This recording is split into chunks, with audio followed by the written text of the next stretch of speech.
Assalamualaikum warahmatullahi wabarakatuh. Alhamdulillahirabbil alamin. Allahumma shalli wa sallim wa barik ala sayyidina Muhammadin wa ala alihi wa sahbihi ajma'in.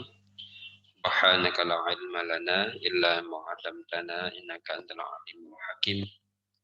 Rabbi shrah li sadri wa yassir li amri wahlul 'uqdatam min lisani yafqahu qawli. Awali dengan bersama-sama baca suratul Fatihah. Mudah-mudahan senantiasa Allah melimpahkan rahmahnya ila hadrat Nabi Mustafa sallallahu alaihi wasallam wa alihi wa sahbihi wa dzurriyyatihi tabi'in wa tabi'in wa jami'al malaikatil muqarrabin lahumul fatihah. A'udzu billahi minasy syaithanir rajim. Bismillahirrahmanirrahim. Alhamdulillahi rabbil alamin arrahmanir rahim maliki yaumiddin. إياك نعبد وإياك نستعين اهدنا الصراط المستقيم صراط الذين أنعمت عليهم غير المغضوب عليهم ولا الضالين آمين ما إلى جمع سجدة مشايخنا ومشايخنا لروح المحسنين وعينهم الفاتحة.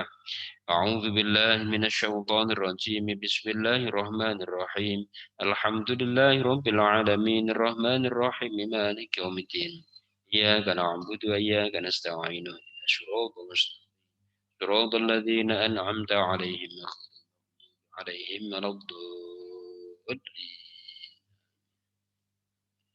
أعوذ بالله من الشيطان الرجيم بسم الله الرحمن الرحيم. Al-Fil ya. Sama-sama mari kita baca surah Al-Fil. أعوذ بالله من الشيطان الرجيم بسم الله الرحمن الرحيم ألم تر كيف فعل ربك بأصحاب الفيل ألم يجعل كيدهم في تضليل وأرسل عليهم طيرا أبابيل ترميهم بحجارة من سجيل فجعلهم كعصف مأكول. Bismillahirrahmanirrahim. Surah Al-Fil. Yang dimaksud dengan tentara gajah dalam surah ini adalah tentara pimpinan Abraha dari Habasyah, Ethiopia, menuju Mekah yang bertujuan menghancurkan Ka'bah yang dinilai sebagai unsur utama yang menjadikan Mekah aman dan makmur. Peristiwa itu sangat populer di kalangan orang Arab yang terjadi menjelang datangnya Islam. Sehingga tahun itu diabadikan bagi perhitungan tahun mereka, yaitu tahun gajah. Peristiwa ini juga terkenal di kalangan umat Islam karena bersamaan dengan tahun kelahiran Muhammad Rasulullah Shallallahu Alaihi Wasallam.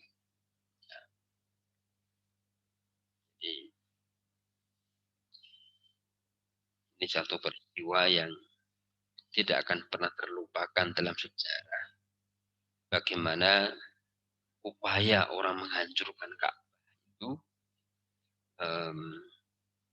pasti tidak akan mampu. Dan kita yakin sampai akhir zaman tidak ada yang mampu.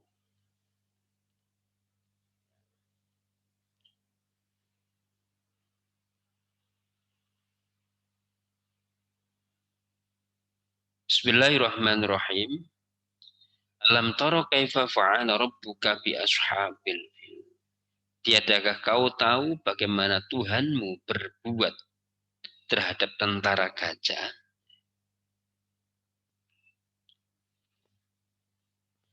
Surah ini memperingatkan penduduk Mekah tentang peristiwa yang sangat langka, ialah datangnya tentara gajah dari Habasyah yang bertujuan menghancurkan Ka'bah agar perhatian suku-suku di Jazirah Arab beralih kepada mereka. Abdul Muthalib, kakek Nabi, adalah kepala suku Quraisy yang bertugas mencantuni para peziarah Ka'bah dan memelihara kebersihannya. Setelah mendengar rencana jahat itu, Abdul Muthalib mengumpulkan para pemuka di Mekah untuk berdoa bersama kepada Allah, memohon perlindungan dari maksud jahat Raja Habasyah. Dan doa mereka dikabulkan seperti yang tersebut dalam surat ini. Meskipun peristiwa tersebut sudah berlalu, tetapi diungkap kembali untuk memberikan bukti kepada kaum kafir Mekah yang sebagiannya mengalami dan menjadi saksinya bahwa kehendak Allah tidak dapat dibendung. Tidak ada penghambat yang menghalanginya, melawan kehendaknya tidak akan berhasil. Diawali dengan pertanyaan, tidakkah mereka saksikan sendiri, lalu belajar dari kesaksiannya, bahwa kekuatan tentara Habasyah yang demikian besar dan teratur tidak dapat membendung kehendak Allah yang Maha Kuasa. Ini kafir Mekah berusaha dengan gigih menentang kehendak Allah, menyampaikan agama tauhid melalui Rasul Muhammad. Mereka tidak akan menang, bagaimana tentara gajah tidak menang dan hancur. Bandingkan kekuatan tentara gajah dengan penduduk Mekah yang menentang Muhammad. Kesatuan mereka menentang Nabi hanya demi kepentingan kaum elit yang terusik kemapanannya. Apalagi di antara mereka terdapat beberapa orang yang secara tersembunyi menerima dakwah Nabi. Saya kira ini penjelasan beliau dari ayat 1 dari surah Al-Fil.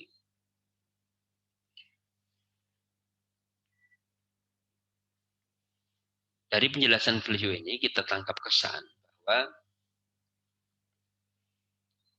orang-orang Mekah itu diingatkan dengan peristiwa yang sangat besar yang terjadi dalam sejarah mereka. Bahwa penentangan ini kan ayat setelah Rasulullah menjadi nabi. Jadi dari peristiwa terjadinya sampai dengan ayat ini turun ya kira-kira lebih dari 40 tahun. Dalam rentang 40 tahun itu ada di antara mereka orang-orang kafir Mekah yang masih hidup, yang menyaksikan peristiwa langka itu. Peristiwa ketika Raja Habsyah itu berbondong-bondong mendatangi ke Ka'bah mau menghancurkan. Mungkin di antara mereka juga sudah ada yang mati. Tapi peristiwa itu diungkap kembali, diceritakan di Quran, diabadikan di Quran. Setelah 40 tahun lebih ya, turun ayat dan menceritakan peristiwa peristiwa tentara gajah. Jadi kan ayat ini kan tidak turun pada masa Nabi lahir. Tapi ayat ini turun setelah Rasulullah diangkat menjadi Rasul. Dan itu artinya lebih dari 40 tahun. Nah itu diungkap kembali peristiwa itu, diminta mereka untuk menyaksikan betapa kekuasaan Allah itu tak terbatas. Segala makar yang akan mencoba menghancurkan Ka'bah, pusat peradaban Islam. Pusat. Jadi jantung spiritualitas Islam itu kan di Ka'bah itu. Itu tidak akan mampu. Sebenarnya pola pengungkapan Quran untuk menyadarkan dengan peristiwa itu juga tidak hanya. Quran juga mengungkapkan peristiwa-peristiwa yang terjadinya jauh lebih lama atau lebih dulu dibandingkan peristiwa penyerbuan gajah terhadap tentara gajah terhadap Mekah. Jadi misalnya peristiwa dihancurnya kaum Tsamud, peristiwa sebelum-sebelumnya yang juga di surah di juz 30 ini. Itu peristiwa yang mungkin terjadinya lebih jauh atau lebih dulu. Tetapi kalau tidak cukup dengan peristiwa yang sudah lama, yang mungkin mereka nggak percaya, itu dongeng. Itu diungkapkan dengan peristiwa yang mereka sendiri mengalami. Maka bahasanya di situ alam taruh. Itu kan secara bahasa redaksional, artinya kan melihat dengan kepala sendiri, dengan mata kepala sendiri. Apakah kamu tidak melihat? Ya, bahasanya alam taruh di situ kan taruh ru'yah. Ro'a itu kan melihat dengan mata kepala. Apakah kamu tidak melihat dengan mata kepalamu sendiri? Atau apakah kamu tidak percaya bagaimana kekuasaan Allah itu ketika menghancurkan tentara gajah? Kira-kira begitu. Kesan makna yang kita tangkap. Di pola pengungkapan ayat ini menyadarkan dengan satu peristiwa yang kalau tidak cukup dengan peristiwa sejarah masa lalu, itu diungkapkan dengan peristiwa yang masih bersejarah, tetapi di antara mereka masih ada yang melihat. Nanti kalau tidak cukup lagi dengan peristiwa yang sudah lalu, itu manusia akan disadarkan dengan peristiwa yang terbentang di hadapannya. Jadi kalau kita melihat pola penyadaran Quran itu, ada yang disebutkan kisah masa lalu yang orang-orang yang disebutkan itu tidak mengalami lagi. Disebutkan peristiwa yang orang di situ yang jadikan mukhotob itu masih di antara mereka mengalami. Kalau tidak juga sadar atau tidak percaya juga, itu akan ditunjukkan dengan peristiwa yang mereka sendiri mengalami pada saat itu. Dan di Quran kan Siru fil ardi untuk kaifa kana aqibatul mukadzibin. Jalanlah di muka bumi, keluyuranlah bahasanya gitu ya. Keluyurannya. Jadi emang Quran itu menyuruh kita tidak hanya berhenti di satu tempat. Berjalanlah di muka bumi. Maka beruntunglah kalau orang itu punya kesempatan untuk bisa menjelajah ke berbagai tempat. Tapi tidak cukup dengan itu. Apalagi itu di situ hanya sekedar menimbulkan kebanggaan bahwa saya sudah pernah ke sana, ke sana, ke sana. Tetapi yang terpenting adalah qul siru fil ardi fangzuru. Nah, nalarilah. Nalarilah. Jadi kita ngendon saja di rumah juga nggak bagus. Ya, kita cuma Muslim hanya di rumah saja, nggak kemana-mana. Ya. Ini nggak bagus. Artinya tidak ada daya jelajah dia. Orang Muslim itu harus punya daya jelajah yang kuat. Karena itu perintah Quran ya. Perintah Quran untuk kita ini bisa tiru fil ardi. Tetapi di situ itu sekaligus juga kita menalari pangzuru kaifa kana aqibatul mukadzibin. Bagaimana akibat dari orang-orang yang sudah lampau atau yang orang-orang yang mendustakan. Orang-orang yang mendustakan itu bisa terjadi pada saat dia melihatnya. Bisa juga terjadi pada masa lalu. Jadi kan ketika kita mendatangi satu lokasi, satu situasi, yang kita lihat kan juga tidak hanya fakta yang terbentang pada saat itu, tetapi juga fakta sejarah yang terjadi di wilayah. Misalnya lah, Anda ketika berada di satu daerah, maka ada orang-orang tertentu itu yang ketika dia mengunjungi satu tempat, itu yang dicari tempat pertama kali adalah makbaroh. Itu bukan tanpa makna, itu jangan dimaknai, wah ini ahli kuburan, bukan. Makbaroh itu menunjukkan sejarah, apalagi sejarah dari ulama yang ada di situ. Jadi dia mendatangi kuburan orang yang pertama kali menyebarkan Islam di wilayah situ. Itu kita jadi melihat, refleksi kita tuh kita juga akan melihat, oh dulu penyebar Islam di sini adalah ini. Bagaimana kegigihan mereka itu akan terefleksi. Maka ini juga bagus gitu kalau kita katakanlah Anda punya kesempatan ke Mesir, ke Tunis, ke negara-negara mana yang jadi belum pernah ke sana ya. Jadi yang kayaknya kita datangi ya sesuatu yang bisa mengingatkan kita akan sejarah masa lampau di wilayah itu. Sekaligus peristiwa atau peradaban yang terjadi pada saat ini. Jadi Anda mengagumi peradaban yang terjadi pada saat ini, itu bagus juga untuk menunjukkan keagungan Allah, bagaimana manusia itu berkembang dan beradab. Tetapi juga perlu di situ melihat kalian pada masa lalu. Ini pentingnya dari kaitannya dengan kul siru fil ardi karena nah ini sebenarnya tentangan makna yang bisa kita makna tangkap ya. Bahwa kenapa Allah itu melakukan peristiwa-peristiwa yang terjadi pada masa lalu. Yang konteks ini adalah kalau konteks peristiwa-peristiwa penyerbuan gajah itu ketika ayat ini diceritakan pada orang-orang Makkah itu belum lama. Artinya ada di antara penduduk mereka itu yang masih mengalami. Sekarang misalnya untuk konteks Indonesia merdeka,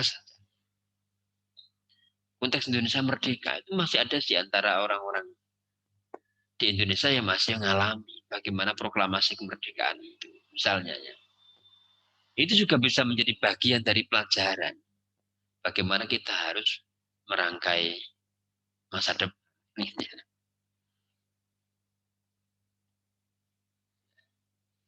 Saya mengutip pernyataan dari Nabi Ibrahim yang diikuti oleh Mbah Mun. Jadi saya kemarin menyimak ceramahnya Mbah Maimun Zubair, luar biasa ini. Beliau mengutip pernyataan dari Nabi Ibrahim. Ayakunal arifu, ayakunal aqilu, arifan bizam. Seorang yang akil itu, orang yang berakar itu, hendaknya dia arif terhadap zamannya.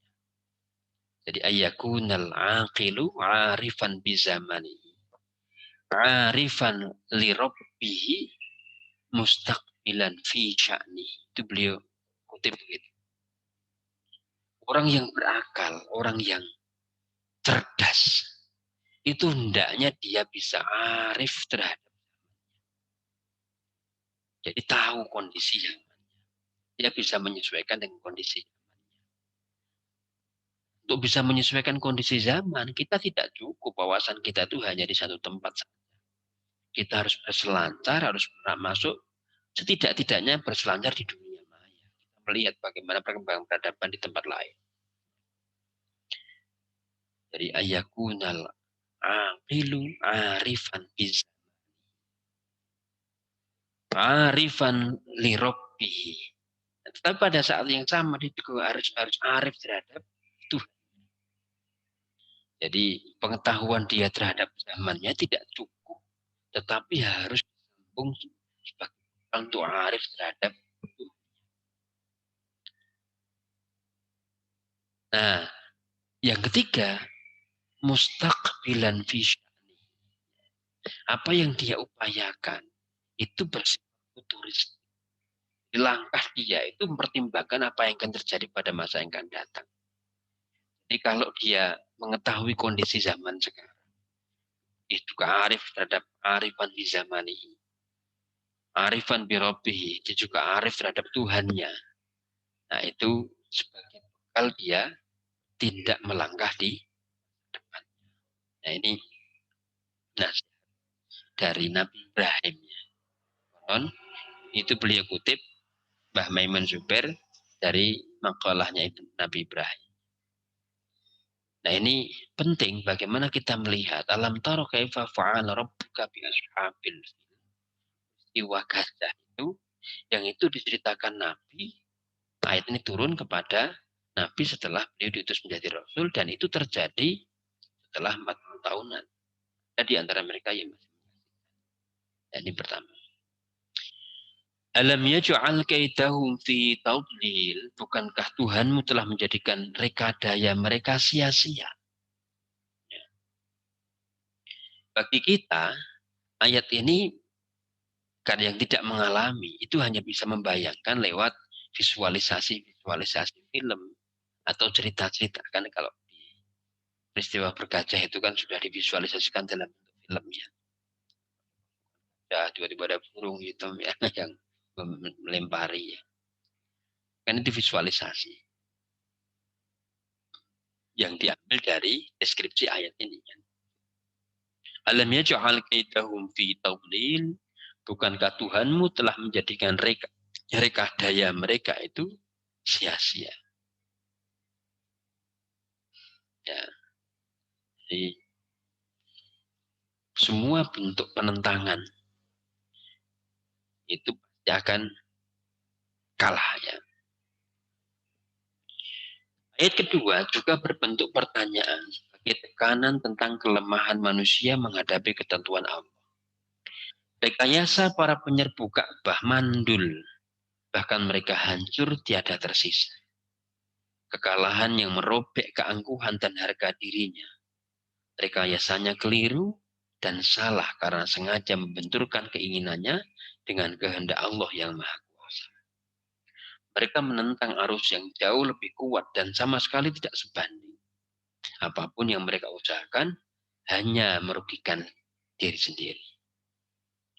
Membawa kembali ingatan kafir Mekah ke peristiwa ini agar sadar bahwa mereka akan dikecewakan dan menanggung malu.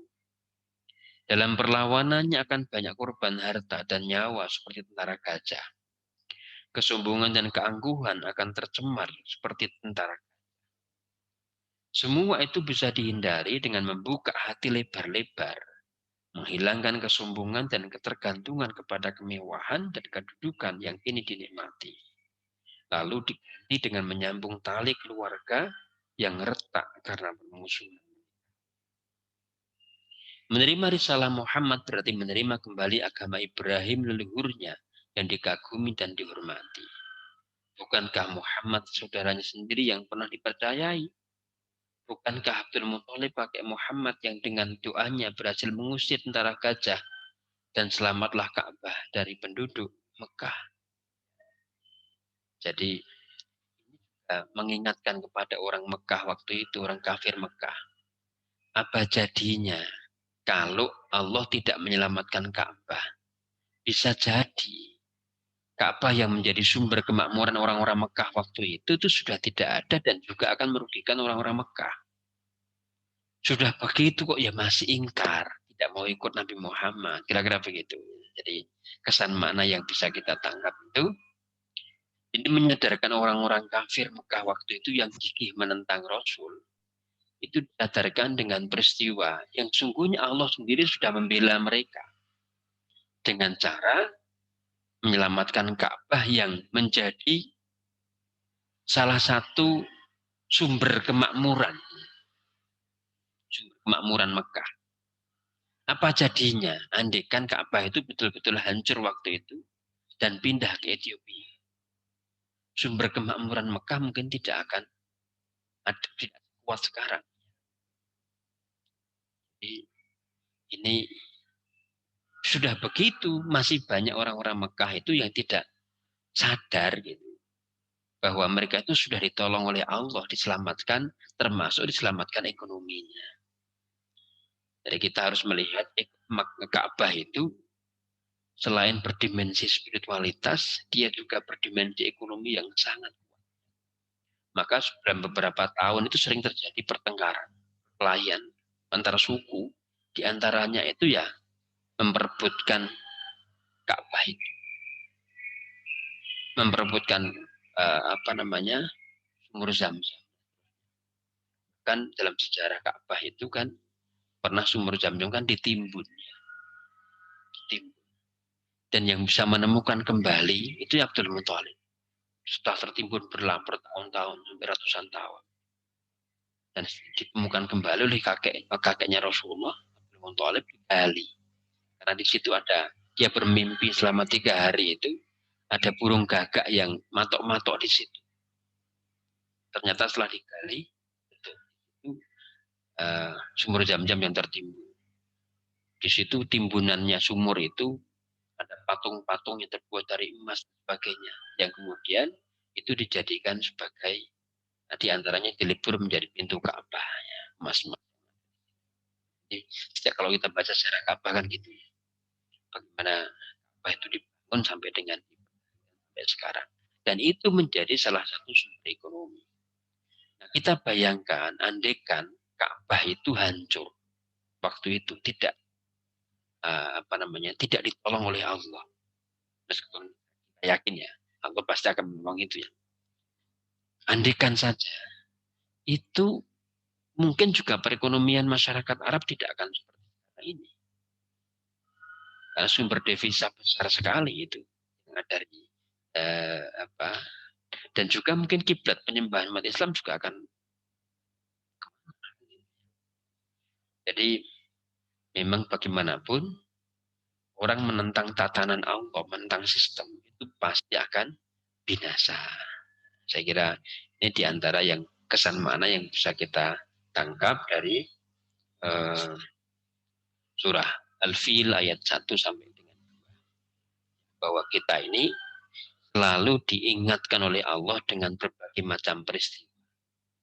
Baik peristiwa masa lalu yang kita tidak mengalami, peristiwa masa lalu yang mungkin kita masih mengalami, dan peristiwa saat ini yang kita sedang mengalami. Jadi kita akan diingatkan selalu dengan itu. Peristiwa masa lalu yang kita tidak mengalami, di Quran kita juga akan temukan. Peristiwa masa lalu yang kita masih mengalami. Al-Fil itu ketika sampaikan kepada orang-orang Mekah yang mereka di antara masih mengalami. Dan peristiwa saat ini yang sedang kita alami. Dan mudah-mudahan kita bisa senantiasa mengambil peristiwa itu yang berlalu begitu saja tanpa ada pelajaran yang bisa kita ambil. Iya, ada pelajaran. Itu saja yang kita bahas di pagi ini. Mudah-mudahan ada faedahnya.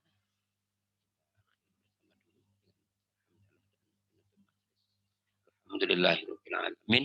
Subhanakallahumma bihamdika asyhadu an la ilaha illa anta. Assalamualaikum warahmatullahi wabarakatuh.